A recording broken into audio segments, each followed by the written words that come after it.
नमस्कार मंडळी, आज आपण बघणार आहोत आषाढी अमावस्येला दीपपूजनाचे काय महत्त्व आहे। आषाढी एकादशीपासून भगवान विष्णू निद्रासनात जातात।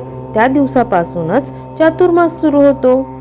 हा चातुर्मास 4 महिन्याचा असतो। हा चातुर्मास सुरू झाल्यानंतरची पहिली अमावस्या म्हणून आषाढ अमावस्या साजरी केली जाते। श्रावण महिना सुरू होण्याच्या आदल्या दिवशी ही अमावस्या साजरी केली जाते।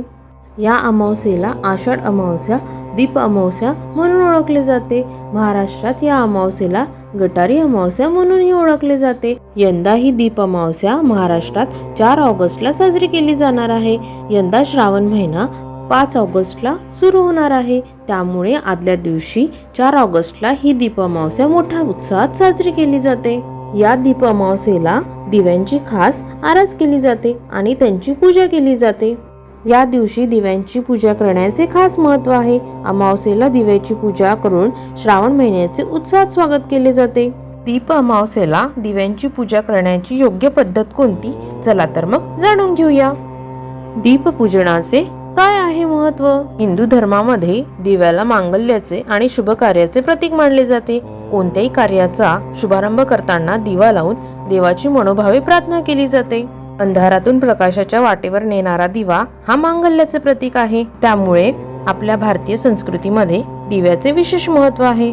दिव्याचे हे मांगल्य समृद्धी आपल्या आयुष्यात नेहमी नांदावी यासाठी आषाढ महिन्याच्या शेवटच्या दिवशी दीपपूजन करून दीप अमावस्या साजरी केली जाते। या दिवशी दिव्यांची पूजा केल्याने देवाची आपल्यावर कृपा राहते आणि आयुष्यातील अंधकार दूर होऊन आयुष्य प्रकाशाने उजळते अशी देखील धार्मिक मान्यता आहे। तसेच या दिवशी दिव्यांची पूजा केल्याने घरामध्ये सुख शांती राहते। चला तर मग बघूया दिव्यांची पूजा करण्याची योग्य पद्धत काय। दीप अमावस्येला पहाटे लवकर उठून स्नान करावे आणि स्वच्छ वस्त्र परिधान करावे। त्यानंतर घरातील सर्व दिवे काढून एका मोठ्या भांड्यात एकत्र करावे।